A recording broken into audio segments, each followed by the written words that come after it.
¿Usaban las fuerzas de izquierda? Sí, o sea, bueno, yo siempre he sido un agente de izquierda, y no lo he negado y he escrito, y mis posturas son posturas de izquierda, en fin, y soy hijo de una familia de izquierda totalmente histórica, en fin. Lo que a mí me tranquiliza y lo que me llevó de nueva cuenta a aceptar participar en este proceso y al final ser presidente es que, mira, igual que como había ocurrido un par de años atrás, yo no busqué ser consejero presidente. La coyuntura y todas las fuerzas políticas me pidieron, porque había un consenso en torno a mi nombre, que participara. Antes de morir, mi padre me dijo: oye, qué bueno que seas tú el que le diste el registro como partido político a Morena. Y me dijo: te encargo mucho lo que va a pasar. Esto no lo ha contado Elisa, pero te encargo mucho lo que va a pasar. En 18 vas a tener una gran responsabilidad histórica. Imagínate lo que no me han buscado. Porque aquí se afectan intereses políticos de un gran nivel, porque claro que los políticos de uno y de otra parte quisieran que el INE tomara decisiones favorecedoras a sus intereses, y aquí se toman decisiones con imparcialidad y autonomía. ¿Te han amenazado personalmente? Hombre, aquí afuera, Elisa, el año pasado, un candidato que incumplió las reglas de fiscalización y al que se le negó el registro, por eso, igual que 6 meses antes le entregamos el registro al partido que estaba impulsando Margarita Zavala, por las mismas razones, incumplieron normas de fiscalización y se les negó el registro como partido. Acá incumplió las normas de fiscalización y se le negó el registro como candidato. Vino aquí afuera a las instalaciones del INE y durante 3 semanas bloquearon en pleno proceso electoral del 2021 las instalaciones. Y había un ataúd con mi nombre. Y además, esa es una frase célebre. Estoy hablando de alguien que es senador, creo que con licencia, ¿no?, que aspiraba al gobierno de Guerrero, amenazó con ir a visitarme a mi casa.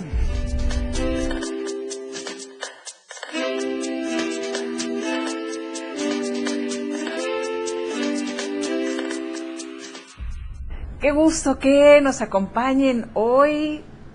Tenemos una charla que pinta muy interesante con pues una persona que ha vivido desde muy chiquito el tema de lo que es México, la lucha social, la democracia, y hoy le toca estar cerrando un ciclo importante y vamos a platicar por qué. Lorenzo Córdoba, qué gusto, gracias, Elisa, gracias placer por esta charla. Ni me digas, un placer.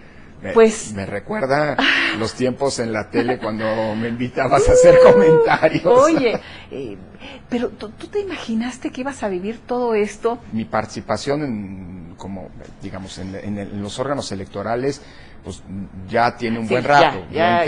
Originalmente entré al IFE por primera ocasión justo cuando estaba terminando la carrera, el último año de mi carrera, cuando nombraron a José Woldenberg consejero ciudadano en 1994. Así es. Y en aquel entonces Pepe Woldenberg, pues hombre, acuérdate que fue un año muy complicado, la guerrilla, el asesinato de Colosio, el consenso entre todos los partidos para hacer una reforma en plena proceso electoral. José Francisco Ruiz Massieu, todos los magnicidios. A Ruiz Massieu lo asesinaron después de la elección, pero fue un año muy turbulento. El 94. Exacto. Y una manera de resolver el problema entonces fue nombrar a ciudadanos muy destacados como consejeros ciudadanos. Era la primera vez que eso ocurría, y ahí estaban Pepe Woldenberg, Ortiz Pinchetti, Krill, Granados Chapa. Fernando Certuche y Ricardo Posas. Fueron los 6. Y a mí Pepe Woldenberg me invita a trabajar como asesor, claro, asesor de un consejero ciudadano. Porque él era tu maestro en carrera, era tu colega, ¿cómo conoces a José Woldenberg? Pepe Woldenberg era muy amigo de mi padre y de mi madre. Formaron parte, digamos, de movimientos políticos y sindicales desde los años 70. Generaron además una amistad. Ellos formaban parte del movimiento de acción popular desde los años 70, que luego confluyó en varios partidos de izquierda, en el PSUM, en el PMS y luego en el PRD. En fin, hay una amistad familiar desde hace mucho tiempo. Y luego, pues a partir de los finales de los años 80, yo junto con Ciro Murayama, que era colega mío aquí en el Consejo, pues formamos parte del CEU, protestando contra el intento de reforma que había hecho Jorge Carpizo, que después se volvió gran amigo y con quien trabajé. Y José Woldenberg y este grupo de intelectuales pues eran un punto de referencia para nosotros. escribían todos en la revista Nexos. Y todos de izquierda, ¿no? Exacto. Un grupo de izquierda muy Incluso poderoso, ellos muy formaron fuerte. el Instituto de Estudios para la Transición Democrática, Sí. del que ahora soy parte de la Junta de Gobierno. Entonces, Sí. fue siempre un punto de referencia, y la invitación de Pepe a mí me vino pues, fantástico. Voy saliendo de la elección y vienes al órgano que va a organizar las elecciones en un contexto de gran crisis. Sí. Después yo me voy a estudiar a Italia y vuelvo al IFE, cuando termino mis estudios de doctorado, pero ya Pepe para entonces era presidente El presidente, del... consejero era su presidente, oficina, justamente. aquí Mismo. Y entonces, pero como asesor. Y fue una etapa ya bien distinta, la primera alternancia en la presidencia de la República, aquellos casos de en el amigos 2000. de Fox y Pemexgate, exacto. Yo llegué aquí de 2000 a 2003. A ver, y nada más para quienes nos ven, fíjate que a mí me sorprende porque muchas veces me dicen, ¿a poco eso pasaba? No, o sea, estas cosas son muy importantes porque en ese 1994 que llegan los consejeros ciudadanos, se rompe ahí un tema pues de estructura, de Estado, de gobierno, en donde pues eran los propios políticos quienes organizaban las elecciones. Claro. Entonces se empiezan a abrir espacios democráticos. Obviamente nos podemos ir mucho más atrás, ¿no? La ley 88 López, y la López, 77, no, López claro, Portillo, bueno, podemos irnos Sí. muy atrás, pero son pasitos que se van dando. Pero este fue muy importante. Sí. ¿Quién fue el último presidente del Instituto de Gobierno? Choifet, le tocó sí, a porque Choifet, ¿no? en Como efecto, secretario de Gobernación. cuando nace el IFE, Ajá. el secretario de Gobernación, en 1990, el secretario Sí. de Gobernación, aunque sale de la organización de las elecciones de Gobernación, el gobierno seguía teniendo un pie acá porque el presidente del Consejo era el secretario de Era el Gobernación. secretario de Gobernación, Y sí, fue Emilio Gutiérrez, Choifet. primero Gutiérrez Barrios, luego Patrocinio González Garrido, luego Jorge Carpizo, Esteban Cierto. Moctezuma, y finalmente, justamente, Emilio Choifet. Y es en 1996 cuando se concreta la autonomía plena Exacto. del IFE, y es cuando José Woldenberg se convierte en el primer consejero presidente que no fue secretario de Gobernación. Entonces ahí empieza ese proceso. Ese gran movimiento ya ciudadano de Exactamente. los consejeros en ese Exacto. gran... bueno, les toca un momento... Durísimo y dificilísimo. La primera elección de la ¿no? Ciudad de México, donde En el resulta 97. electo, claro, donde resulta electo Cuauhtémoc Cárdenas, la primera alternancia en el año 2000, estos casos que te mencionaba de amigos de Fox y Pemexgate en 2003, y yo tuve el privilegio pues de acompañar a Pepe Woldenberg como asesor ya en la presidencia. Después se cierra ese ciclo, me voy a la universidad, me sigo dedicando a las cuestiones electorales. En 2007 yo, digamos, di algún tipo de asesoría al Senado cuando se hizo esa controvertida reforma que cambia el modelo de comunicación política en 2007. En aquel entonces me inscribí en el proceso para tratar de ser consejero electoral y pues no salí, pero salí muy bien librado porque mucha gente decía, oigan, qué bueno que hay un experto electoral que está participando en esto, y bueno, no salí, pues es en donde se renueva parcialmente el consejo y decido inscribirme. Ajá. Al principio no quería, varios me dijeron me inscribí y no llegué, pero mi nombre sonó en repetidas ocasiones. Oye, y eran procesos muy Por rudos. cierto, en ese periodo es más o menos cuando trabajamos juntos que me invitaste a hacer comentarios en tu noticiero en cable. Es cierto. ¿No? Y en 2010, en una renovación parcial del Consejo, pues en la Cámara se atoraron. Y pasaron 13 meses, más de un año, sin hacer las designaciones, justo lo que tú contabas. No los escogían. Bueno, además eran procesos ruditos, yo me acuerdo, Muy porque complicados. yo me acuerdo en 2007 y todos estos procesos después... Hombre. Ay, los Pepe llevaban así Woldenberg como al decía parejo. que eran como trituradoras de famas públicas. ¿A poco no? Sí, eran muy intensos. Muy los rudas, procesos, después a descalificaciones, personas etcétera. que yo conozco muy Sí, preparadas, sí, muy sí, sí. lindas, muy lindos, digo, muy amables y todo, los veías ahí compareciendo Sí, era ante los muy duro. legisladores y los hacían picadillo, Sí, entonces, sí. Y famas públicas por aquí, por allá, porque sí, Claro. era la lucha por estar y quiénes iban a quedar y demás.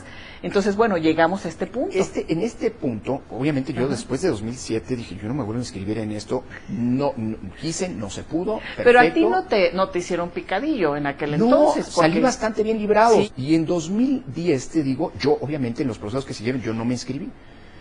Después de un año y meses de bloqueo, de estancamiento, Sí. hoy esto ya se sabe, se le pidió desde la Cámara de Diputados auxilio a la UNAM.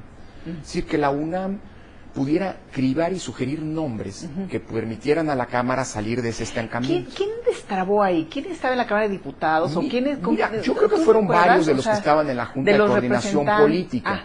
Entonces estaban, por ejemplo, Armando Ríos Peter, creo que estaba Luis Videgaray, en fin. El punto es que le piden auxilio a la UNAM porque no lograban generar los consensos. Y en la UNAM se decidió una cosa que a mí me parece muy sensata. La UNAM va a convocar a personalidades muy destacadas, que sean reconocidas por todas las fuerzas políticas y que sean ellos, no la universidad, quienes hagan propuestas. Y en ese grupo, hoy ya lo sabemos, estuvieron Cuauhtémoc Cárdenas, justamente, Jorge Carpizo y Francisco José Paoli Bolio. Y bueno, hicieron una criba, hicieron sugerencias, y un día, pues yo recibo una llamada del presidente de la Junta de Coordinación Política diciéndome... ¿Qué era quién? Era Armando Ríos Peter en aquel momento. Armando Ríos Peter. Y me dice, oye, hay un consenso para que tú seas... Oye, pues si yo no me inscribí y no estoy interesado. No, pero hay un consenso político, ayúdenos porque estamos ya a punto de la elección del 2012, ya con la elección en curso, estamos hablando de diciembre de 2011. Sí. Ya hay un consenso de 3 nombres, tú eres uno de ellos. ¿Puedo saber quiénes son los otros 3? No. Bueno, pues déjeme pensarlo. Inmediatamente después me habló el representante del PRI, después el representante, él era el presidente de la Junta de Coordinación Política por el PRD. Sí. Me habló el representante del PRI, me habló el representante del PAN, y me hablan así todos los de los demás partidos diciéndonos que hay un consenso entre otros en mi nombre. Cosa que no sucedía, no siempre estaban... de muchos meses. Híjole. Después vengo a enterarme que mis compañeros que habían concitado consensos eran María Marván, presidenta del INAI, miembro del IFAI, entonces integrante, comisionada del IFAI, y don Sergio García Ramírez, pues que es un figurón. Claro. Imagínate, para quien trabaja en el Instituto de Investigaciones Jurídicas, pues don Sergio es uno de los grandes puntos de referencia, con el maestro Fix, con Diego Valadez, con Jorge Carpizo y demás. Finalmente acepté, y así llegamos nosotros a completar ese consejo, que fue el último consejo del IFE. ¿Y generalmente a ti te impulsaban las fuerzas de izquierda? Sí, o sea, bueno, yo siempre he sido un agente de izquierda, y no lo he negado y he escrito, y mis posturas son posturas de izquierda, en fin, y soy hijo de una familia de izquierda histórica, en fin, ¿no? Diciembre de 2013, en el contexto del Pacto por México, se concreta la reforma electoral. Y parte de lo que decía la reforma electoral, además de transformar al IFE en INE, es que quienes éramos consejeros del IFE, se nos anticipaba nuestra salida. Yo no había pedido estar acá, había habido un consenso, y tampoco puse mayor objeción, pues salir anticipadamente. Pues mi casa es la UNAM, ahí me formé, y ahí voy a volver cuando salga de aquí, en fin. Entonces, como no estábamos completos y no había presidente, logramos una fórmula, pues yo creo muy interesante y muy sensata. Decidimos que los 4 consejeros que estábamos, que eran Benito Nasif, María Marván, me menciono ahí por el orden en el que luego nos sorteamos, y Marco Baños, íbamos sucesivamente a ocupar la presidencia de manera rotatoria una vez al mes. Y dijimos una vez al mes, porque es una manera de recordar en la Cámara de Diputados el maltrato a esta institución porque no han nombrado a presidente. Entonces, pues así nos fuimos. ¿Y qué hacían? ¿Cómo se organizaban? Así. Pues mira, era una cosa muy curiosa. Ya llegué, vieja, ya. Pues prácticamente, bueno, una de las se quedaban cada quien en su cubículo. Claro, una de las decisiones fue no ocupar la presidencia. Cada quien ocupó su oficina como consejero. Sí, porque andar llevando... Claro, la estructura, imagínate, la estructura de la presidencia, no, habremos gastado más en mudanzas de los libros y qué sé yo, ¿no? Y no tenía ningún sentido. Y la estructura de presidencia lo que hacía era apoyar al presidente en turno.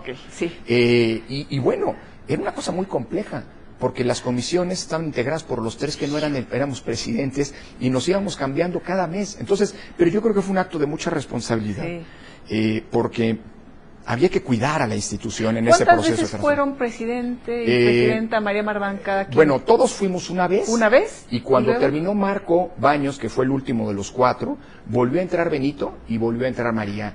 María fue la última presidenta del IFE. Y desafortunadamente ella no fue electa, a pesar de que había un consenso inicial como consejera del INE. Entonces María fue la última presidenta del IFE, y me cedió a mí como presidente del INE prácticamente la estafeta. Ahí es cuando viene este nuevo arreglo, digamos, producto de la reforma electoral. Un día yo recibo pues, llamadas de los propios actores y me dicen, oigan, inscríbanse por favor para hacer, porque es un proceso de inscripción, es un nuevo mecanismo, había una evaluación de un comité técnico de selección, en fin, por favor inscríbanse para hacer, porque pues hay consenso en que, y dije, oigan, pero si nos acaban de cesar, yo ya me voy a la UNAM. En fin, luego de muchas insistencias de parte de todos los actores políticos, porque habíamos concitado el consenso, pues nos inscribimos en el último minuto. Sí. Pero exigimos que las fuerzas políticas, que todas, nos lo pidieran públicamente. Porque habíamos recibido un maltrato. ¿Y lo hicieron? Y lo hicieron. ¿Fuiste muy dedicado desde chiquito? O sea, eras aplicadito. Pues es que eras estudioso, en una aplicado. casa de dos intelectuales, pues no Pues había es que otra está más que duro. ser. Eso se trataba de un asunto de gusto y de supervivencia. A ver, sí, platícanos de tu padre y de tu madre, porque Ajá. son personajes muy importantes en la vida de este país, muy reconocidos. ¿Y cómo era? ¿Cómo era ser su hijo? ¿Eres La hijo política- único? ¿Tienes hermanos? No, tengo una ¿Hermanos? hermana que es Ay, ya 3 no la años conozco, más sí. chica. Sí, nada más que se dedicó a cuestiones artísticas, a la danza, al teatro y así que, digamos, pero ella vivió también ese ambiente, que era un ambiente, lo digo así, intelectual, sin duda, pues los dos eran investigadores en la UNAM, mi padre llegó a ser incluso investigador emérito, mi madre era filóloga clásica. ¿No es Ana Paola Vianello, sí. Vianello, Sí. Ana Paola Vianello. Sí. Y ella, bueno, ella era filóloga, era integrante del Instituto de Investigaciones Filológicas, publicó varias traducciones de clásicos griegos, Hesiodo, entre otros, Lisias, en fin, una mujer de una cultura extraordinaria, Sí. ¿no?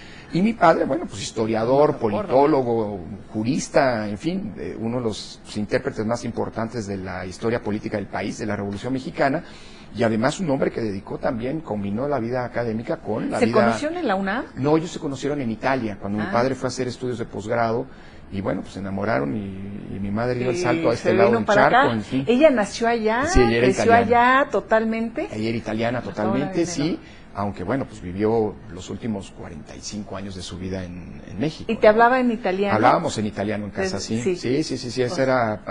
la lengua materna. Pues mira, digamos, en términos de lengua materna, fuimos bilingües, mi hermana y yo, desde siempre. Comienzo, ¿no? ¿Tu hermana cómo se llama? Ana Paola. Igual que tu mamá. Sí, de hecho, es una cosa curiosa. Mi madre es Paola formalmente. ¿Paola? Sí, porque, bueno, hay un dato curioso. Sus abuelas, las de mi madre, eran Anna y Paula. Y sus papás decidieron ponerles Ana Paula, pero su papá, a la hora que fue el que la registró, nada más la registró como Paula, como no su mamá. Entonces todo el mundo la conocía como Ana Paula y se vino a enterar ya muy tarde que en realidad solo era Paula. Entonces, bueno, oye, pues era de esas historias he conocido muchísimas bueno, que de pronto ven el acta de nacimiento y resulta que el papá que no le cumplió a la esposa. ¡Qué bárbaro! Oye, y es en Ana mi hermana, con doble N, ¿verdad? Claro, porque es así, y es un solo nombre. Mi hermana es Ana Paula. Poco en reivindicación, ¿no? De las abuelas, de las abuelas. ¿Y tu padre? Mi padre no, mi padre... estaba viendo aquí en Michoacán. Sí, mi padre era michoacano. Viendo sí, estas figuritas del sí, consejo que son típicas de los... Michoacán y demás. Mi padre era michoacano, de hecho es el egresado ya cerca de Tierra Caliente, ¿no? Él creció en Tierra Caliente, sí, en un rancho cerca de Nocupétaro, uno de los pueblos estos de donde Morelos fue cura, por cierto. Él era cura de Carácuaro, pero es un municipio pegadito. Y mi padre creció en un rancho. Después, hijo no solo único, sino además, como se decía entonces, hijo natural. Córdoba es el apellido de mi abuela. Mi padre no fue reconocido por su padre. Qué importante las abuelas también, durísimo, todas durísimo. estas historias. Que además vivieron las dos en casa. Entonces, mi infancia era... ¿Con tus abuelitas? Y mis dos padres eran hijos únicos, entonces mis abuelas vivieron con nosotros. ¿Paola o...? Mira, es que el Paula y Ana eran las abuelas de mi madre. De tu mamá. Su mamá era Margarita y la mamá de mi papá era Virginia. Las dos vivieron Margarita y Virginia vivían en la casa. Entonces, pues no estaba mal pues tener a dos abuelas porque eran muy exigentes, pero cuando una te regañaba, la otra te apapachaba, ¿no? Entonces era... ¿Y tu padre, Arnoldo, mi padre era hijo único, mi madre también. Entonces fue una familia siempre muy chiquita, un núcleo familiar muy pequeño. Mis tíos pues eran todos adoptivos, Goldenberg y Rolando Cordera, eran más bien los colegas, los compañeros de mi padre, no eran tíos carnales, ¿no? Ellos eran más jóvenes que tu padre, ¿no? O de la generación pues de tu prácticamente, padre. Pepe Goldenberg sí era más joven, Ajá. pero Rolando era prácticamente, Rolando Cordera era de la misma edad, en fin. Y lo que te quiero decir es que incluso el núcleo de amigos coincidía con el núcleo político en el que actuaban mi padre y mi madre. Y mi padre, además de ser un intelectual, insisto, bastante reconocido, pues siempre participó en política. Él en sus inicios formó parte del Partido Comunista, luego después de regresar a Italia rompió con el Partido Comunista porque él venía ya con una tradición más gramsciana y el Partido Comunista acá era mucho más anquilosado. Oye, ¿no? es que después toda esta izquierda, cómo se va dividiendo, subdividiendo, y no que tú eres de Gramsci, que tú eres... y paradójicamente luego se fue uniendo hasta que luego viene de nuevo una división. Pero todo eso, ese era el ambiente familiar. Entonces en casa se discutía, me gusta mucho contar esto, en muchas familias se eluden temas políticos en casa. Sí. En cambio en la mía no. Me acuerdo de una anécdota que me gusta contar, que en alguna ocasión mi abuela italiana me decía, oigan, ya no hablen de política en la mesa. Y entonces nos volteamos todos, ¿no? En la mesa se habla de política, abuela, ¿no? O sea, y no es aquí, ¿en pues dónde? Claro, ¿no? Aquí, y debatía, o sea, estaban así como en contra, en posiciones encontradas, o en general. Se discutían mucho de las... Piensa en la época, Elisa. Sí. Estamos hablando de finales de los años 70. La Guerra Sucia. La Guerra Sucia, la huelga en la UNAM, la intervención de la policía en la UNAM. Así es. Amigos de mis padres encarcelados, la guerrilla, el surgimiento de la guerrilla en América Latina, el asesinato de Allende, bueno, fue en 73, yo nací en 72. Oye, entonces, imagínate don Fernando Gutiérrez Barrios siendo presidente del IFE, ¿no? Cuando él estaba encargado en toda esa época de todas las áreas de seguridad. De las áreas de seguridad, ¿no? ¡Ay, qué contraste! Pero imagínate el sandinismo, ¿no? El FSLN en El Salvador, el triunfo de estas guerrillas en Centroamérica, a la par del intervencionismo norteamericano. Tú vas absorbiendo todo eso en las comidas, en la sobremesa. Incluso yo me acuerdo haberme ido a estos campamentos de pioneros a Cuba en los años, principios de los años 80, ¿no? Aunque, en fin. Y luego, ¿Qué campamentos de qué? De pioneros, de los campamentos. ¿De verano? Pues sí, eran campamentos, estancias de 2 meses, un par de meses. Yo iba por entonces, me acuerdo, era de los hijos de los militantes del PSUM, del Partido Socialista Unificado de México, eso, ahí coincidí con, hombre, era un circuito, tampoco era muy grande la izquierda, pero figuras como Arnoldo Martínez Verdugo, el ingeniero Eberto Castillo, y más adelante cuando viene la fractura en el PRI, pues Porfirio Muñoz Ledo, Cuauhtémoc Cárdenas, Ifigenia, pues son parte de esa tradición de izquierda. ¿De ahí el nombre de tu padre o...? No, fíjate cómo es la vida. A mi padre le pusieron Arnaldo. Mi padre viene de una familia, es el primero de su familia que estudió, Mi abuela llegó a tener estudios de primero de primaria, entonces es una familia muy poco ilustrada, déjame decirlo así. Mi padre es el típico ejemplo del hombre que se hizo a sí mismo, del self-made man, ¿no? Sí. Que luchó, que estudió, que se formó, que tuvo una vida muy precaria, ¿no? De pobreza, literalmente. Él trabajó desde muy chico para poder ayudar a su madre a sobrevivir. Y el nombre fue una sugerencia, hasta donde entiendo, que le hizo su tía, la hermana de mi abuela, a mi abuela. Mi padre nació en 1937 y un par de años antes había muerto el hermano de Mussolini, de Benito Mussolini, que era Arnaldo Mussolini. Pues la vuelta que da la vida. Pero bueno, ahí estaba Benito y Arnaldo. Benito y Arnaldo eran hermanos. Y nosotros tuvimos a los buenos. Jerarcas fascistas. Oye, y nosotros tuvimos a los buenos. Y a mi tía se le ocurre sugerirle a mi abuela que le pusieran a Arnaldo, a quien al cabo sería, pues hombre, uno de los líderes de izquierda de este país y demás, ¿no? Y uno de los intelectuales de izquierda más renombrados. Así es la vida. Curioso, pero bueno, sí es un dato curioso. Y ¿Y tú de niño vivían algunas carencias o ya tu padre tenía una posición No, holgada, clase Mira, media? los años 70 fueron años bastante, de bastante... Movilidad, de bastante, ¿no? Sí, También. de mucha movilidad social. Sí. Pero mis padres entraron a trabajar a la UNAM desde finales de los años 60. Y cuando don Pablo González Casanova fue rector a principios de los 70, vino una retabulación que permitió condiciones pues, dignas para el personal universitario, y eso les permitió a mis padres pues, comenzar a construirse un patrimonio, ¿no? Compraron una casa en Tlalpan, ¿no? Una casa pues, modesta, de clase media. Al cabo pudieron comprar la casa de al lado, que después se convirtió en la casa que albergó y que sigue albergando la biblioteca de mi padre. La biblioteca de mi padre es una biblioteca de cerca de 40,000 volúmenes, muy importante, muy especializada, ¿no? ¿Esa biblioteca es de la familia? Bueno, esa biblioteca sí es de la familia, sí. Y ahora justo, al igual que pasó con la de mi madre, que la donamos mi hermana y yo cuando mi madre murió, sí, a la UNAM, al Instituto de Investigaciones Filológicas, que constituyó un fondo muy bonito, Fondo Paola Vianello, ¿no? Qué bonito. Con textos, no era tan grande como la de mi padre, con algunos textos sí, sin embargo, muy importantes. Pues la biblioteca de mi padre, sobre todo en lo que tiene que ver con historia, bueno, derecho constitucional, teoría política, pero sobre todo historia de México, y la historia de la revolución y la posrevolución, pues es una de las bibliotecas más importantes con materiales inéditos que existen en el país, y eso justo ahora estamos viendo que pueda irse a la universidad. Yo no me dedico a historia de México, me dedico más bien a cuestiones constitucionales, de teoría política, cuestiones electorales, entonces que se pueda constituir este fondo en la Universidad nacional, ¿no? ¿Tú eras más cercano a tu madre o a tu padre? Pues mira, los dos, mi madre y tu hermana, o sea, ¿cómo eran ahí? Mi madre tenía la fama de ser una mujer con un carácter extraordinario, ¿no?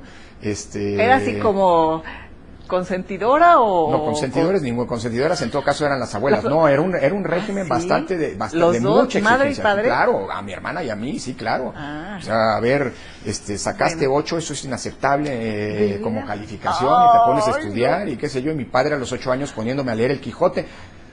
Mi primer acto de rebeldía no fue leer el Quijote a los 8, yo luego ya lo leí en la prepa ya por gusto, ¿no? Pero no, era un contexto de muchísima exigencia. De mucha exigencia. Muchísima ¿Y eras buen exigencia. Estudiante? O... Sí era, ¿Sí? no, más me valía, sí. ¿Y te gustaban además otras cosas o te dedicas a eso? O sea, ¿eras buen deportista, por ejemplo? Pues mira, siempre me gustó el fútbol, pero... Digo, porque estudiante era, sí, lector, sí. Pues bueno, y después hiciste una carrera académica muy exitosa.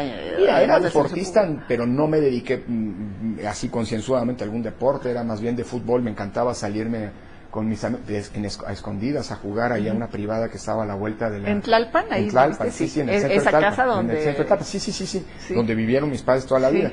Y de repente llegaba mi papá, que sabía dónde andaba, de la oreja, a regresarme para que me pusiera a estudiar, ¿no?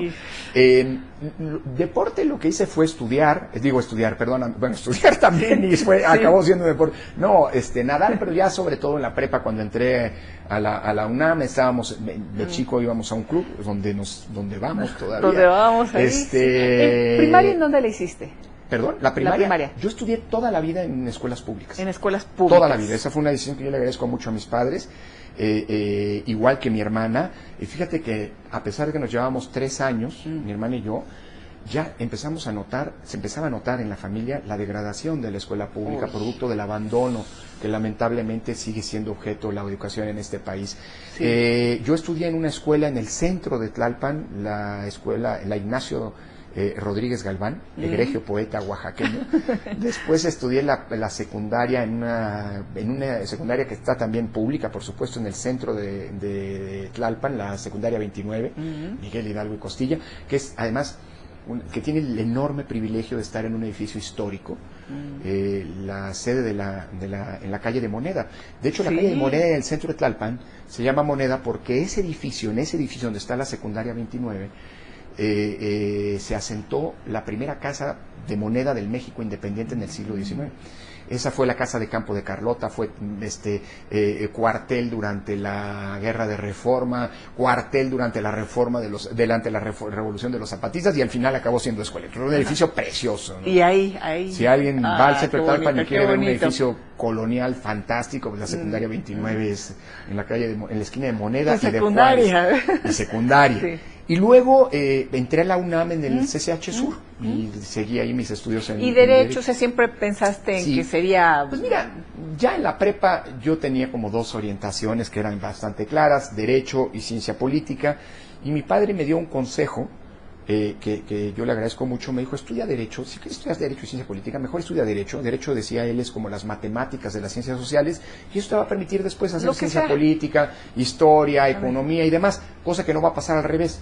Y fue una gran recomendación. Y dicho y hecho, yo estudié derecho como licenciatura, y después estudié mi posgrado en teoría política. Entonces, el posgrado ya fue en Italia.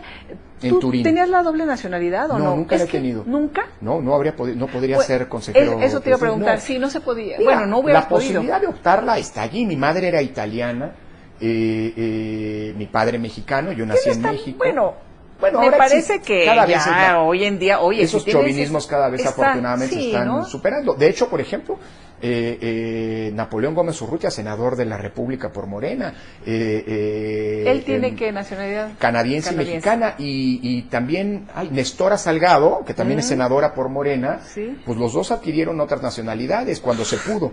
La canadiense Gómez Urrutia y la estadounidense, hasta donde entiendo, Nestora Salgado. De hecho, cuando los registramos en 2018 como candidatos de Morena al Senado, ellos tuvieron que hacer una renuncia a la nacionalidad. Es un escrito que se hace. Entiendo que no pierdes la nacionalidad, pero renuncias al derecho que el otro estado te proteja.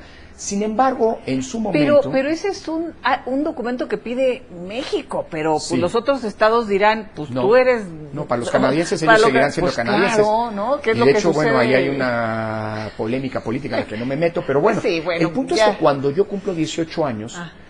con las en ese entonces no se reconocía, me tocó bola negra. Bola negra. En su momento, pero sí tuve que hacer formalmente hice servicio militar. Lo que sí es que entonces todavía no estaba reconocida la doble nacionalidad. Eso se reconoció hasta 2007. Así es. Y yo te estoy hablando, pues los 18 años los cumplí en 1990. Sí. Entonces, a los 18 años tú tenías que optar. Y de hecho yo tengo un certificado en donde decías, optas por ser mexicano, optas por ser italiano porque tienes derecho. ¿Mexicano? No, yo soy mexicano, nunca me ostenté, nunca hice trámites ante la Embajada de Italia. El único trámite que hice ante la Embajada, que he hecho ante la Embajada de Italia, bueno, era cobrar las pensiones de mi abuela, porque mi abuela era italiana, y entonces yo la acompañaba y al final pues yo incluso iba con un poder para cobrar su pensión cuando ya era muy mayor, y luego fue mi visa de estudiante para irme a estudiar a Italia. Oye, y antes de hablar este momento que se me hace muy importante, el tema de tu posgrado, Lorenzo, porque sí marca también una parte muy importante de tu formación, pero viendo ahorita esta historia de tu niñez, de una familia híjole, tan rica en cultura, diálogo, en ideales, tan unida, aunque fueran poquitos, pues has vivido también pérdidas muy fuertes, ¿no? Claro. Porque pues tus padres, tu madre y tu padre murieron muy jóvenes, no sé tus abuelas, pero si vivieron contigo, pues ya las perdiste y lo perdiste. Sí, no, y sobre todo te digo, porque somos una familia muy pequeña. ¿no? O sea, mis padres hijos únicos, hay parentela, por ejemplo, de parte de mi madre en Italia, pero nunca la frecuentamos, ¿no? Las distancias, la precariedad económica en los años 80, ¿no? Acuérdate que la crisis de los años 80, a diferencia de lo que había pasado en los 70, cuando mis padres lograron hacerse este patrimonio, estas dos casas, etcétera, en los años 80... Sí, fueron años muy duros, a pesar de que mi padre incluso en 82 fue electo diputado federal. Nada más que eran las épocas, él fue diputado del PSUM, eran las épocas en las que el PSUM se quedaba toda la dieta, ¿no? Entonces él vivía de su trabajo como universitario, y fueron años muy duros. ¿Tus abuelitas seguían viviendo con ustedes cuando fallecieron? Sí, ellas vivieron hasta que fallecieron. Ellas fallecieron en la primera mitad ya de los años 90, de muy avanzada edad. Mi abuela Virginia murió de 93 y mi abuela Rita de 89, Margarita de 89. Entonces, Sí, las pero bueno, disfrutaste mucho. sí, pero eran, incluso, fíjate, ahí hay un dato que con mis abuelas, más allá, insisto, esto que las dos eran mujeres eran mujeres muy buenas, pero eran poco ilustradas, no habían estudiado, eran las épocas muy complicadas. Imagínate mi abuela en Italia, viviendo durante el fascismo. Ay. También la primera de la familia que estudió fue mi madre, ¿no? Entonces, entonces eso generaba un núcleo muy unido. En los años 90, a principios de los años 90, las condiciones económicas de mi padre y de mi madre comenzaron a mejorar nueva cuenta y decidieron comprar una casa en Pátzcuaro. Entonces se pasaban temporadas para irse a escribir a Pátzcuaro, y entonces pues yo apenas de 18 años me quedaba de responsable de las casas aquí, o sea, la casa de aquí y de mis abuelas. En una edad avanzada en la que había que llevarlas al servicio médico, llevarlas al ISSSTE, en fin, atenderlas. Mi abuela tuvo un cáncer, en fin. Entonces, pues sí, la pérdida fue una pérdida muy sentida, porque era muy entrañable la relación con ellas. Exacto.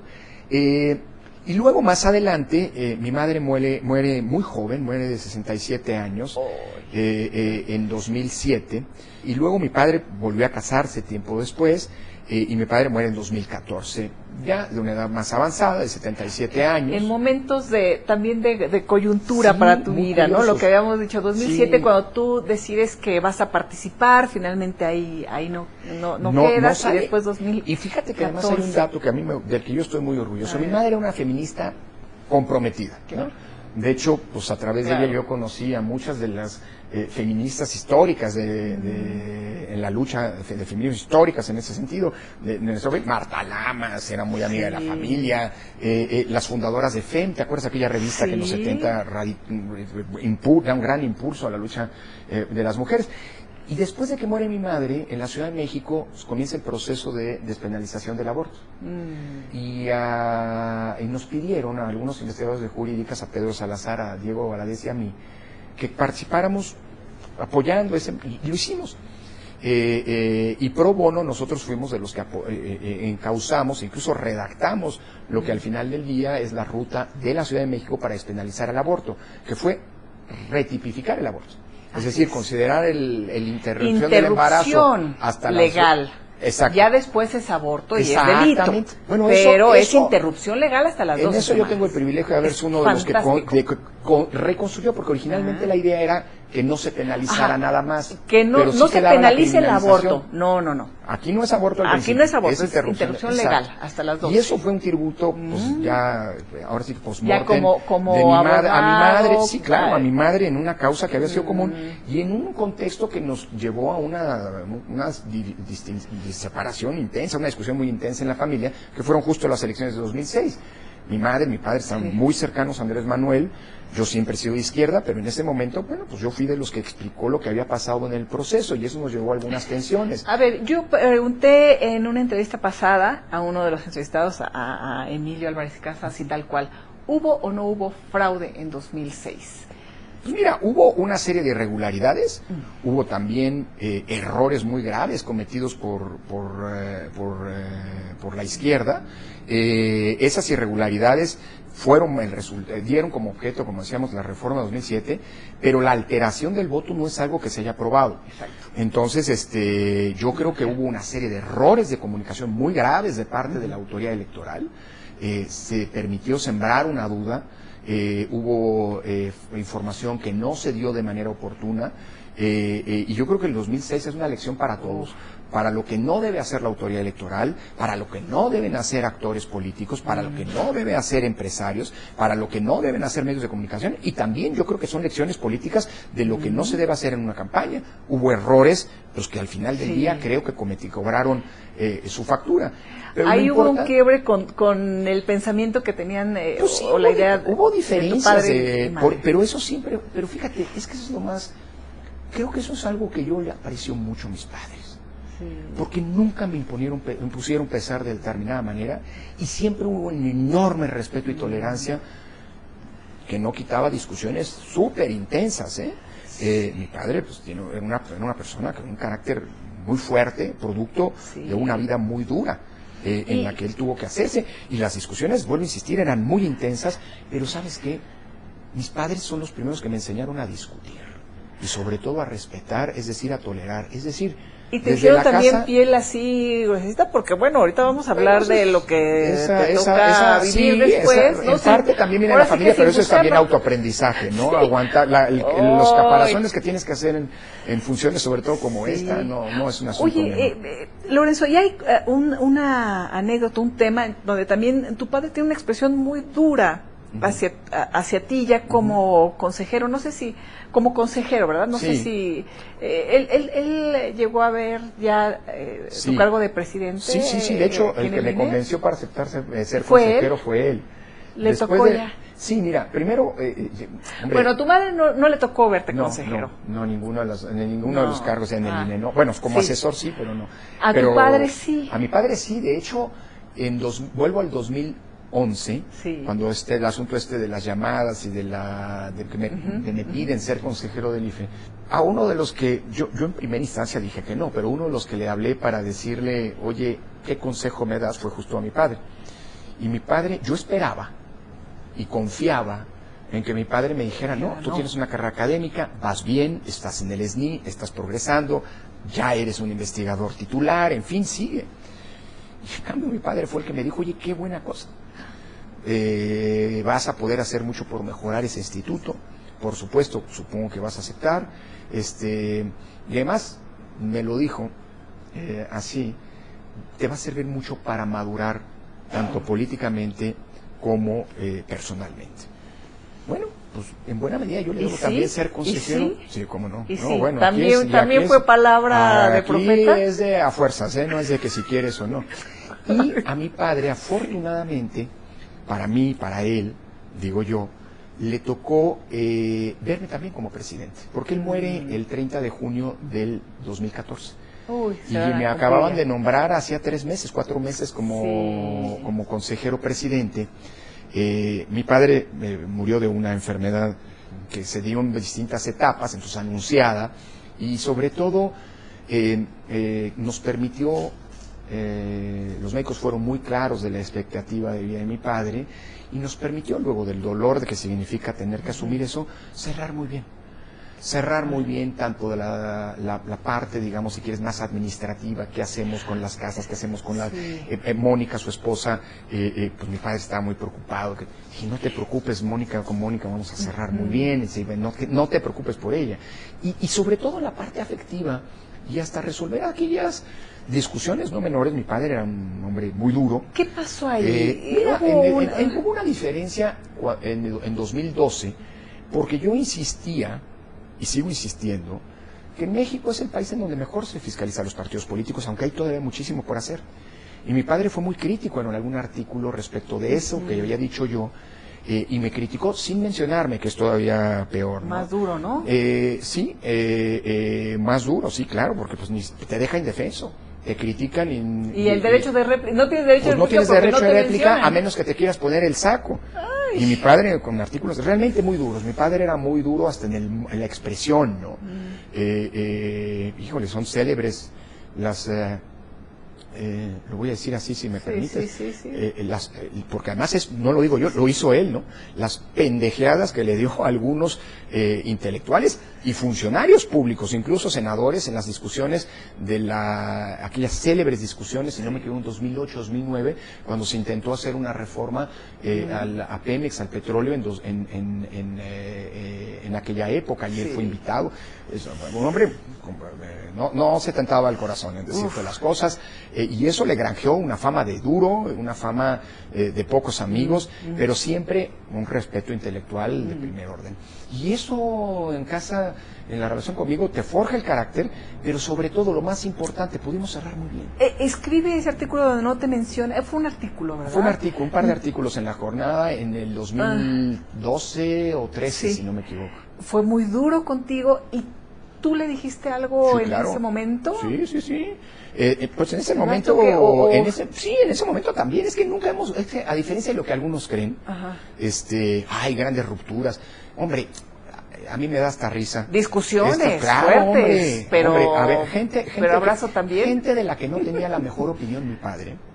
me llama mucho la atención cómo ahora han intentado utilizar la figura de mi padre de una manera muy vulgar, por cierto, porque mi padre murió y hay que dejar a la gente que ya se fue en paz. Duro, en la Cámara ¿no? de Diputados el año pasado, cuando me invitaron a ese respetuoso diálogo que duró 6 horas, me acuerdo que hubo algunos diputados, varios, que quisieron tratar de ofenderme mencionando que mi padre habría estado poco orgulloso de lo que yo he hecho. Sí. Y la verdad, pues, lamento decepcionarlos. El día en que se fue, porque además pudimos hablar hasta el último momento, el mismo día en que mi padre murió. ¿Podemos saber algo de Sí, claro. compartieron? Él estaba muy orgulloso y estaba muy contento de que había sido yo como consejero el que había recibido la solicitud de constitución de partido político de Morena. Él estuvo allí. Incluso hay una crónica muy bonita, si no me equivoco, del Universal, en donde contaba, él estaba en Pátzcuaro, entonces contaba que nos habíamos visto desde hace tiempo y nos abrazamos y nos dimos un beso y nos dijimos, hay que vernos y qué sé yo. En fin, esa era la relación, ¿no? Hay quienes pretenden utilizar estas relaciones familiares con fines políticos y es muy vulgar la cosa, pero bueno, más allá de eso. Porque sí lo han usado, en tu caso y en otros casos también, otros amigos, Chucho, ¿no? Que ya mencionan a los padres y... Pero se mira, volvería a morir, sí, o sea, expresiones así mira, que dices, qué duro. Antes de morir Lorenzo. mi padre me dijo, oye, qué bueno que seas tú el que le diste el registro como partido político a Morena. Y me dijo, te encargo mucho lo que va a pasar. Esto no lo ha contado Elisa, pero te encargo mucho lo que va a pasar.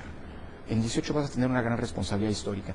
Y al final del día, pues en 2018, como INE, como presidente del INE, le levantamos la mano a quien recibió los votos en una elección muy complicada, pero a quien democráticamente ganó la elección y a quien seguramente en su momento a mi padre le hubiera gustado, pues porque fue maestro de Andrés Manuel y muy cercano a Morena al final de su vida. Yo me quedo con esa satisfacción. Luego hay quienes vulgarmente dicen que lo que pasó después habría significado que si se hubiera arrepentido y que si se hubiera resucitado se volvería a morir, pero esas son vulgaridades a las que yo no entro. ¿Por qué ha sucedido esto? Ahora que me platicas esta historia y que la gente está cuando se acaban escuchando, los Lorenzo, argumentos... cuando dicen es neoliberal o lo que le ¿Qué interesa voy a ser neoliberal? o sea, Yo he criticado el neoliberalismo toda mi vida, antes de muchos de los que lo critican hoy, ¿no? Pues ahora son todos los presidentes los que están ahora. Pues hombre, a ver, hay quien dice... Por cierto, candidatos de la próxima jornada electoral neoliberal. Hay quien me tacha de neoliberal, pero en su momento votó por el FOBAPROA. Por favor, hombre, yo ya escribirás un libro, ¿no? Lorenzo, ya escribirás un libro o algo así. Bueno, yo escribí de uno eso. contando todo lo difícil que fue construir la elección, cómo llegamos a la elección de 2018 y cuáles fueron los trabajos y los días, libro de Hesiodo, que tradujo a mi madre, los trabajos y los días que tuvimos que pasar aquí para que la elección del 18 fuera una elección limpia, transparente, equilibrada.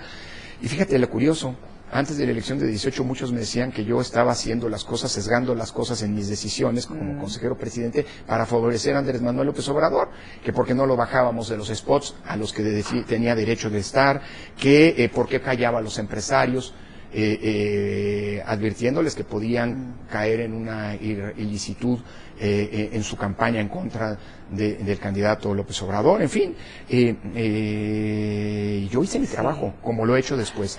Dicho eso, para cerrar esto, a mí la mejor solución, y yo creo que a mi padre le gustaba mucho el diálogo y la discusión, la esgrima verbal.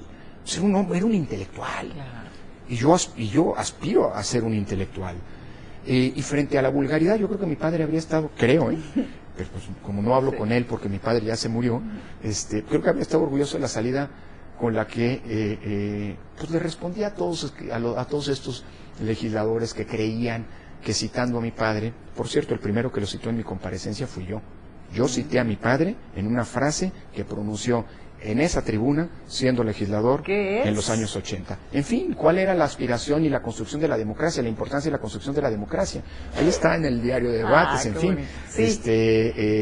Está en el diario de debates pronunciadas esas palabras por Arnaldo Córdoba y está en el diario de debates pronunciadas por Lorenzo Córdoba, presidente del INE, citando a Arnaldo Córdoba.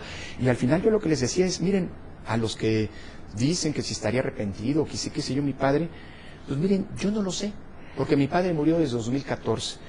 Y como yo no practico estas artes oscurantistas, la ouija y qué sé yo, pues yo no he tenido oportunidad de hablar con él. Pero como veo que muchos sí lo hacen, les pido un favor.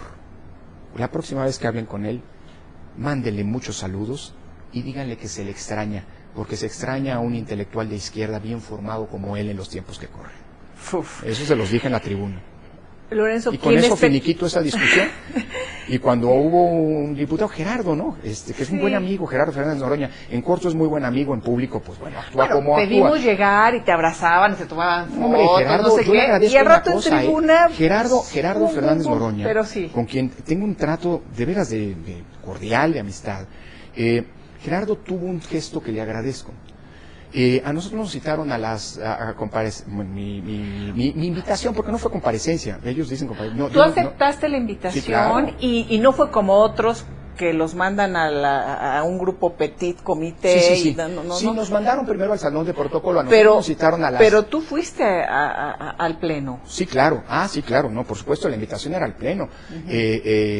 Nosotros nos citaron, la invitación era iniciar el diálogo a las 10.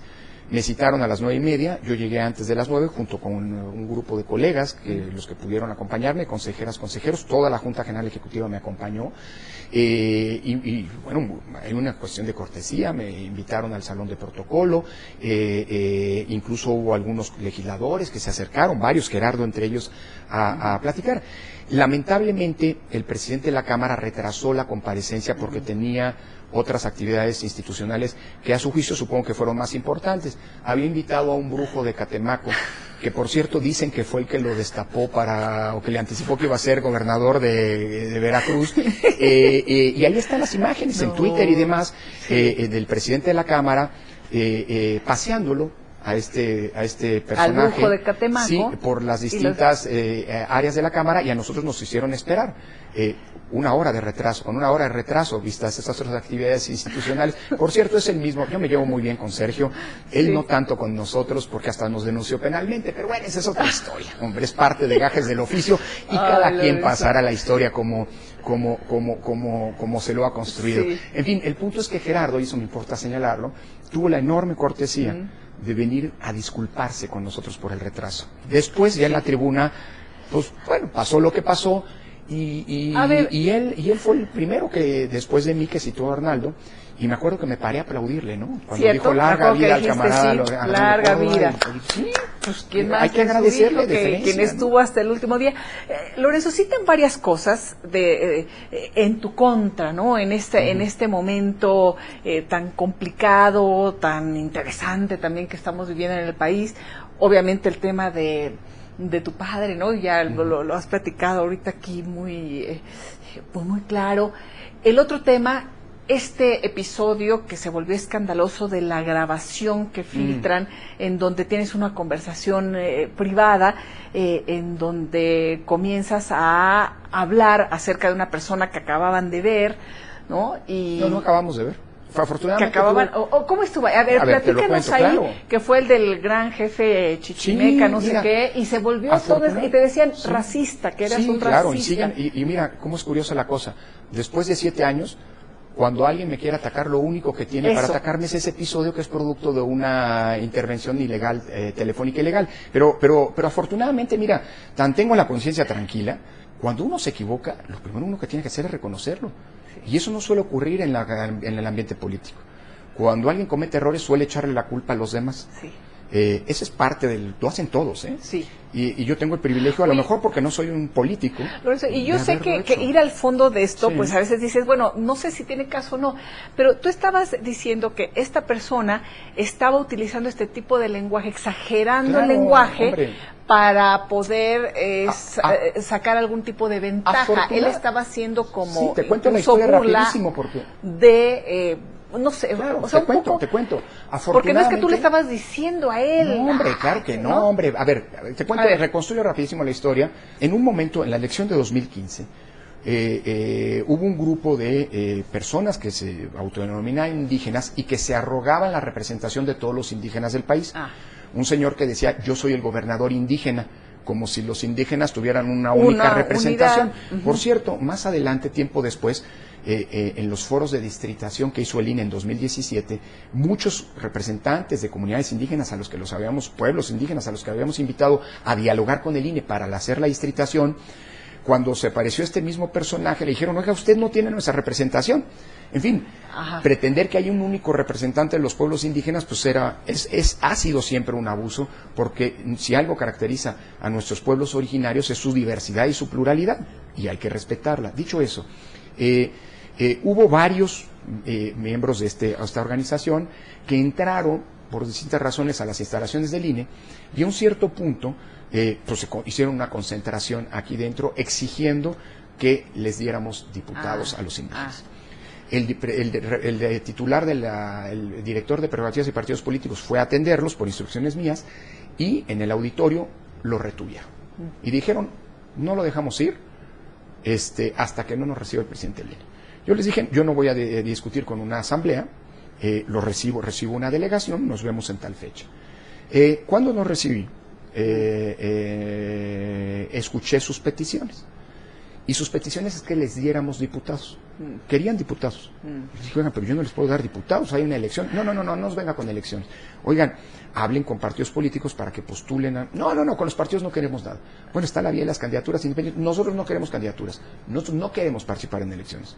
Queremos que nos den diputaciones para curar los agravios históricos con los pueblos y comunidades indígenas. Yo le dije, oigan, pues esto yo no lo puedo hacer, pero les puedo, si ustedes me dan un escrito, y me dieron un escrito que no pedía nada. Entonces yo les dije, oigan, este escrito está mal hecho, si quieren les ayudo a corregirlo, para que me hagan una petición que yo les voy a tener que contestar pues, en términos de la Constitución de manera negativa, pero les genero un acto para que si quieren puedan ir ante la Corte, en fin, ante otras instancias, y si la Corte nos ordena darles diputaciones, pues ya es otra historia, pero el INE no puede violar la Constitución. Claro. De hecho, vinieron aquí en las computadoras de la oficina, les ayudamos a hacer ese nuevo escrito que presentaron con nosotros. En esa sesión me pidieron diputaciones, yo les dije que no podía. Y como me dijeron, entonces no me van a pedir, no nos van a dar, no podemos. Entonces, ¿qué nos van a dar para compensarnos? Dije, ¿cómo? Sí. ¿Qué nos van a dar? Denos, cito lo que me dijeron, denos mielecita, algún dulcecito para que nuestra gente esté tranquila. Evidentemente, lo que yo estaba, a lo mejor entendí mal, pero bueno, me pareció que era pues un acto de chantaje en la autoridad electoral.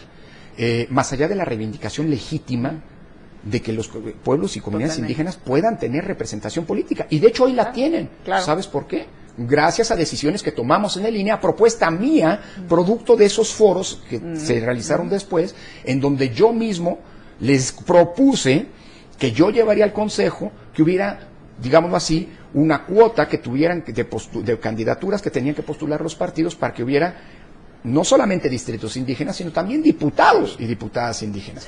Y eso se consiguió. Pero vuelvo al punto. La verdad sí hubo quien, exagerando el tono, pretendió chantajearme con esas expresiones. Oye, Luis, ¿y después, supimos quién? Bueno, claro, se supo quién grabó, quién difundió. Yo presenté las denuncias. No, pero en este país eso no pasa nada. Ni ha pasado ni pasa. Digo, porque obviamente no sabemos si fue esta parte o venía ahí el tema de votaciones importantes, mira, lo del verde, yo no sé quién haya grabado. Yo presenté una, pero déjame acabar esa anécdota y ahora voy a lo de la filtración, porque eso es otra cosa. Al terminar esa reunión, pues la verdad yo estaba muy desconcertado. Y a diferencia de lo que había pasado unas semanas antes, cuando recibimos a los padres de los 43 chicos desaparecidos en Iguala, que fue una reunión dramática, pero que al final nos permitió tender puentes de comunicación. Por eso lo mencionas. Y los padres de los 43 nunca más volvieron a plantear que no iba a haber elecciones. Es más, fueron aliados del INE. Y ellos después permitieron que pudiera haber elecciones. Pero a mí me pareció gravísimo este contraste. Ese padres a los que recibimos, que nos expresamos el dolor y que al final entendieron el tema del INE, y estos otros personas, pues que literalmente llegaron a hacer exigencias que no eran viables y que no podíamos entender desde el INE. Yo hice una llamada privada con el secretario ejecutivo desde mi teléfono privado, lamentando mucho esta situación, y sin pensar, y a lo mejor eso fue muy naif, que yo era sujeto de espionaje, pues tuve palabras muy desafortunadas.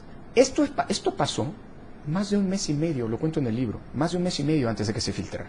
Es decir, la filtración tuvo claramente una intencionalidad política. Casualmente, la filtración se detona, bueno, yo me enteré de eso que estaba en YouTube, googleando mi nombre. Antes de que se diera el escándalo, yo ya sabía que iba a pasar eso. El día siguiente lo detonan, casualmente, a mediodía.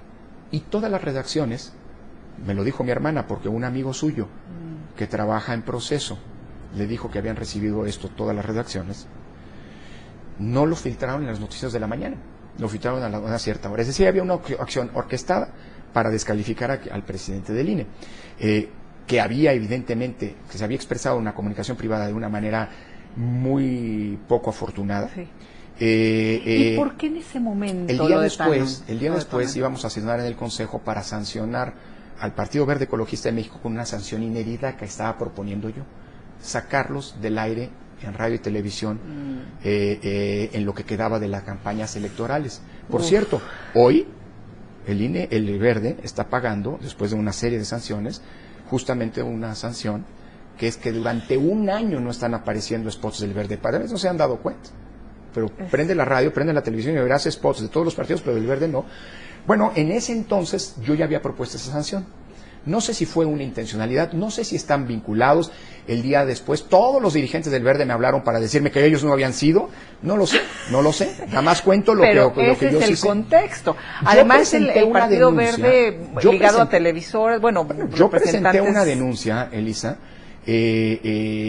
a la Fiscalía, a la Procuraduría entonces General de la República, que hasta hoy no se ha resuelto.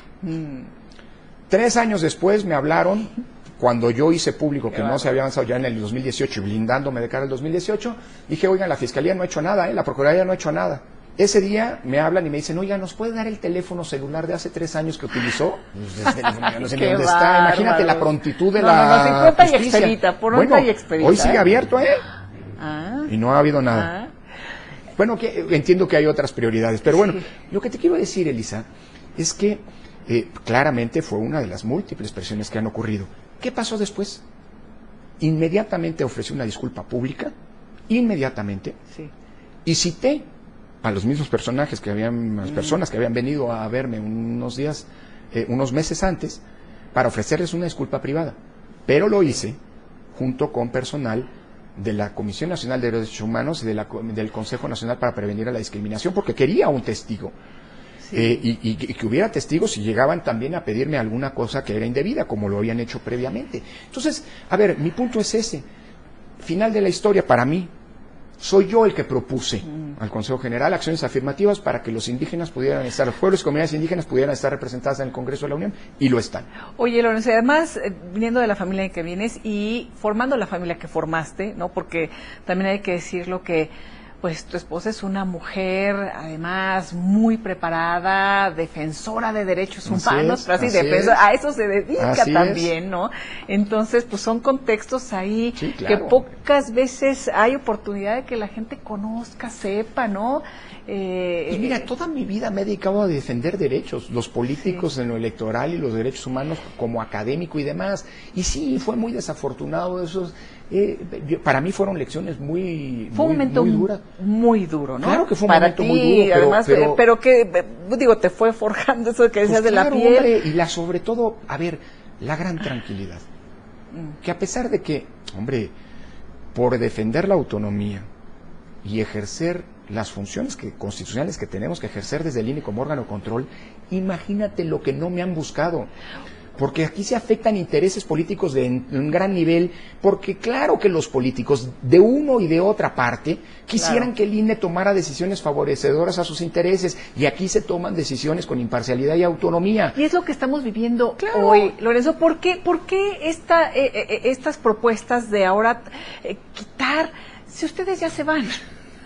Digo, pensando en que ya se van a cumplir unos ciclos, hay algunas propuestas que me parecen interesantes en general en lo que se está proponiendo y otras que son inaceptables. Sin duda. Pero ¿por qué hoy en día estamos con el hashtag defendiendo al INE? O sea, ¿en qué momento nos situamos ahora en esta posición tan complicada para el instituto? A ver, yo creo, Elisa, que es un momento muy complejo para las democracias en todo el mundo y para las autoridades electorales en todo el mundo, y México no es la excepción. Al contrario, más allá de todos los problemas que enfrentan las democracias que tienen que ver con esa la cuestión social no resuelta, la pobreza, la desigualdad, la corrupción, la impunidad, la violencia, que genera un caldo de cultivo de irritación para la gente y que pone en riesgo a la democracia por ese descontento generalizado y justificado, debo decir. El tema de las fake news, el tema de la polarización política, la propia pandemia que puso en crisis a los sistemas electorales en todo el mundo. Hoy estamos viviendo también, Elisa, el descrédito de los partidos y de los parlamentos, que son instituciones básicas de las democracias. Estamos viviendo también otro fenómeno, que es el ataque y la descalificación de las autoridades electorales, y que se está articulando en muchos lados del orbe, pero que en México está presentando de una manera muy intensa. Yo creo que hay 4 tipos de ataques a las autoridades electorales. Las descalificaciones, que antes venían de las oposiciones que perdían elecciones y entonces clamaban fraudes y qué sé yo, ahora vienen desde el poder. No pasa solo en México, ¿eh? En Brasil, Bolsonaro está descalificando al Tribunal Electoral de cara a las elecciones de este año. 1, descalificaciones. 2, hostigamiento y ataques, amenazas personales a quienes encabezamos los órganos electorales. ¿Te han amenazado personalmente? Hombre, aquí afuera, Elisa, el año pasado, un candidato que incumplió las reglas de fiscalización y al que se le negó el registro, por eso, igual que 6 meses antes le entregamos el registro al partido que estaba impulsando Margarita Zavala, por las mismas razones, incumplieron normas de fiscalización y se les negó el registro como partido. Acá incumplió las normas de fiscalización y se le negó el registro como candidato. Vino aquí afuera a las instalaciones del INE y durante 3 semanas bloquearon en pleno proceso electoral del 2021 las instalaciones.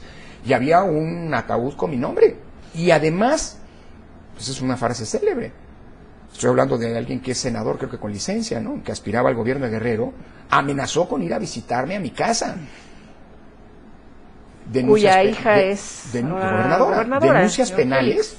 Oye, ¿de cuándo acá por tomar decisiones en el INE alguien se había atrevido a tomar denuncias penales? ¿Cuál fue el que bloqueó? Era Morena y simpatizantes de ese candidato. Y entonces venían. Pero mira que con Morena no tenemos nada, hemos tomado muchas decisiones favorecedoras a Morena y hemos sancionado a partidos que ha denunciado Morena. En corto, ¿te han dicho miembros de Morena? No tenemos bronca. Yo tengo muy buena relación con muchísimos miembros de Morena. Digo en corto porque luego a veces izquierda, en Morena hay todo, hay desde izquierda pues ya cabe demás, todo, pero ¿no? mucha gente que está en Morena hoy son amigos míos de hace décadas, ¿no? Y de izquierda. Oye, ¿y te han buscado de la oposición para ser candidato, para proponerte que seas candidato de unidad en las próximas elecciones presidenciales? Eso es sin sentido, Elisa, ¿no? Pero sí por cierto, te han echado el ojo. Mira, por cierto, déjame decirte una cosa, una primicia. El día de hoy que estamos grabando, el día de hoy yo ya estoy inhabilitado para cualquier cargo o cualquier candidatura para 2022. Hoy, a partir de hoy. En 2 años hoy, ya. Yo siempre dije que no iba a ser. A ver, de nueva cuenta, no importa la tribuna desde la que se quiso construir esta falsa idea de que yo iba a contender y que estoy aquí para cumplir objetivos políticos. Hoy puedo decir con orgullo que mintieron. Yo hago mi trabajo aquí en el INE por convicción y conforme a los principios constitucionales, no por intereses e intenciones políticas. Hoy quien dijo que yo estaba aspirando a un cargo, hoy queda revelado que mintió. Señoras y señores, hoy ya no puede ser candidato, ya no lo ningún busquen, cargo de elección popular ya no lo busquen, ya no va a ser. Lorenzo Córdoba ya no va a ser y me imagino regresarás al Instituto de Investigación. Claro, y hacer muchas cosas más. Porque después de 322 y pronto 330 procesos, pues además vas a poder dar consultas, compartir la experiencia en otros y momentos. Mira, a pesar de las amenazas, a pesar de las denuncias penales, a pesar del hostigamiento que te decía que se ha dado por la vía de las descalificación, por la vía de las amenazas personales, por la vía de los recortes presupuestales, Elisa, el día de ayer la Suprema Corte de Justicia le dio la razón al INE respecto de que el recorte que aplicó la Cámara de Diputados en noviembre pasado fue un recorte inconstitucional. No porque no puedan recortar, sino porque no justificaron el recorte. Y esas son grandes noticias para el futuro. Elisa, yo en 10 meses terminaré. ¿El INE? ¿Tiene el dinero necesario para cumplir? ¿Tú tienes mucho dinero? Claro que no, ¿Eres fifí? A ver, Elisa, mi patrimonio, que es la casa en donde vivo, la pude adquirir, construir junto con mi esposa antes de ser funcionario electoral. Y de entonces para acá no tengo un patrimonio adicional. Es decir, a ver, claro que hemos defendido las prestaciones de los trabajadores del INE. No de nosotros, de los trabajadores del INE, de los miembros del servicio, que son los que se van a seguir quedando aquí haciendo elecciones. Entonces, a ver, y además, si si hay una discusión en este sentido, que se haga seriamente. Quien está en falta a propósito de las remuneraciones de los servidores públicos es la Cámara de Diputados. No han cumplido lo que ha dicho la Corte, es decir, que hagan un cálculo de lo que significan las remuneraciones del presidente de la República, no el sueldo, remuneraciones, incluyendo el sueldo. Y ya después, pues habrá que ver si efectivamente hay funcionarios públicos que ganan más o no que el presidente de la República. Es más, te lo digo así, yo he visto lo que perciben legisladores. Y te he puesto que cualquier legislador, entre dietas, apoyos para la tarea legislativa que no tienen que comprobar, que si la casa de no sé qué, que si el dinero que manejan, cualquiera de esos los legisladores tiene ingresos, remuneraciones que superan a los de los consejeros del INE. Por cierto, los consejeros del INE no podemos tener otro ingreso. Yo sigo dando clases en la UNAM, no cobro por ello. Doy clases en universidades o conferencias, no cobro por ello. Mis libros, he renunciado a los derechos de autor, a las regalías, a las que no estaría obligado a renunciar, pero por prudencia renuncié para que no vayan a estar diciendo que hay muchos funcionarios públicos. Y mira que hablo incluso de las máximas magistraturas en este país que cobran regalías, No, bueno. Hay diputados y senadores que tienen ingresos por fuera. Hoy comentaron en Palacio Nacional, ¿no?, de las regalías, pero bueno, en fin. Bueno, yo no cobro regalías, yo cobro lo que me pagan. Y es más, afortunadamente hay muchos funcionarios públicos, exmiembros del gabinete y demás, que tienen ingresos, y lo han declarado, que superan, pero claro, privados, pero yo no tengo ningún ingreso privado, Lorenzo, tú te ves... Hombre, eso es parte de las descalificaciones que en fin. ¿Qué no sabe Lorenzo Córdoba de los temas de fiscalización? Bueno, algo sabré. ¿Y qué se puede hacer con toda esa información? ¿Vas a tener que guardar sigilo por cierto tiempo? Claro. ¿Tú no puedes hacer absolutamente nada después? La información que no es pública es una información que tiene reserva. ¿Nosotros como periodistas las podríamos solicitar? Sí, claro, y se te va a entregar toda la información. De hecho, la fiscalización es súper transparente. Hay ciertos datos que son reservados o que son confidenciales. Sí, se testan, por ejemplo, los números de cuenta de bancos, y eso se testa. Pero ¿qué cosas no sabes? Lorenzo, 322 procesos fiscalizando. Ay, bueno, pero hay que seguir los procesos siempre transparentes. Todo lo que sé está en los dictámenes y se ha votado. O sea, yo no me esto sí del secreto, no, eso sí. Esta es una institución en la que todas las decisiones se toman de cara al público. Pero que no te digan, que no te cuenten. A mí que no me, bueno, lo que decíamos, a ver, esta es una institución sometida a presiones todo el tiempo. Y el problema no es tanto que haya presiones, tal vez moralmente no son correctas, pero bueno, todas las descalificaciones, las mentiras que se dicen, esa es una manera de presionar. El punto es, como decía un viejo amigo que trabajó en el Tribunal Electoral, hay presiones, pero el problema no es si hay presiones o no, el problema es si hay presionados o no.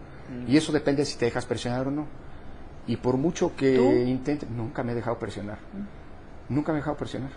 Y eso a lo mejor molesta. Y a lo mejor por eso se están planteando replantear el diseño del sistema electoral mexicano, porque eso es un diseño que le permite a los órganos electorales blindarse frente a esas presiones. ¿Siempre serás un hombre de izquierda?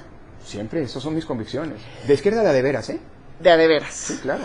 Sí, porque ahorita, bueno, en fin. Lo de la izquierda se ha meritado mucho también. Sí, hay mucho conservador liberal y ultraderecha en la justicia social. Sí. Yo sí creo en el Estado. Yo sí creo que es necesaria una reforma fiscal porque es la única manera de poder romper esa indignante desigualdad que se vive en este país. Y creo que el único que puede paliar esas desigualdades es el Estado interviniendo.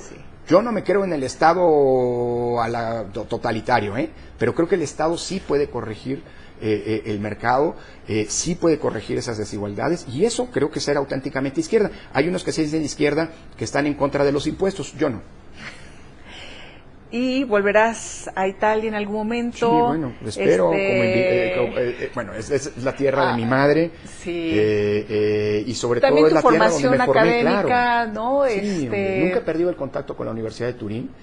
Mi idea es volver a la universidad, a la UNAM. Michelangelo Bovero, Norberto, discípulo de Norberto Bobbio, que no te tocó Norberto Bobbio, pero bueno, de ahí, Luigi Ferraioli, en fin, sí. Esa es tu formación también importante, así ¿no? Es, y bueno, para que, híjole, pues, nunca he perdido el contacto en términos académicos, con teóricos, con esa escuela, y bueno, vendrán. Mira, lo mejor para mí está por venir, por dos razones, Elisa. La primera, porque tengo todo el propósito de irme del INE, como siempre pensé irme del INE desde el primer día en que acepté la presidencia, contender por la presidencia, por la puerta de adelante y con el buen sabor de boca del deber cumplido. Y en segundo lugar, porque a lo que voy, que es a la academia, la experiencia de haber estado aquí me va a hacer un mucho mejor académico, creo yo. ¿Por qué? Sin ninguna presunción. Porque como académico yo me formé, estudié la democracia desde el punto de vista conceptual. El paso por el INE me permite hoy, como académico que volveré a ser, que nadie me va a contar lo que son los partidos, lo que son las elecciones, lo que es la política. Sí. Porque la viví. ¿Y qué historias? Ahí sí, el INE sí ha llegado a todos los rincones del país, sí ha estado en contacto, no en campaña, sino en contacto con la ciudadanía de tú a tú. Creo que también valdría la pena después contar todas esas historias de las regiones, de lo que es México, a través de las experiencias de quienes han... Y la gran lección que esas experiencias dejan como consecuencia, Elisa, es que, y eso es para lo que trabajamos, yo sé que hay quien quisiera que trabajáramos para algún gobierno, para algún partido. Se van a quedar. No trabajamos ni a favor de ningún gobierno, ni de ningún partido, ni en contra de ningún gobierno, ni en contra de ningún partido. Te han querido poner ahí, claro, como un opositor político. Y no lo hemos permitido, nosotros no somos opositores. Por eso es ridículo el discurso de las candidaturas y demás. Pero con quien sí estamos, del lado de quien sí estamos, es de la ciudadanía. Y afortunadamente, Elisa, el INE hoy sigue siendo, a pesar de las descalificaciones y los ataques, la institución civil del Estado mexicano en la que las y los mexicanos más confían. Andamos en índices de confianza y credibilidad que rondan entre el 60 y el 73%. Ninguna otra institución civil del Estado tiene estos índices de confianza, pero lo más importante, la ciudadanía confía en nosotros, si no, no podríamos hacer elecciones. Termino, si se permite, con estos datos. Sí. En 2021 necesitamos 1,5 millones de ciudadanas y ciudadanos para ser funcionarios de casilla. Aceptaron y cumplieron los requisitos para poder serlo 3 millones, el doble. En la revocación de mandato necesitamos a 300,000 funcionarios y funcionarios de mesa de casilla. 700,000 habían aceptado, 230%. Para el próximo domingo van a estar administrando las casillas 150,000 mexicanas y mexicanos. 340,000 ya aceptaron. Esa es la gran simbiosis, la gran magia que trae consigo la democracia, que es esta empatía, sintonía y conjunción entre el INE y la ciudadanía. El INE que es de la ciudadanía. Y eso es lo más importante. Y mira, a pesar de todo, ahí estamos y ahí seguiremos. Consejeros presidentes van, consejeros presidentes vienen, consejeros van, consejeros vienen. La estructura del INE ahí sigue, profesional, capacitada, comprometida. Pero lo más importante, la ciudadanía, y estoy por ello convencido que la democracia, aquí están y ahí van a seguir.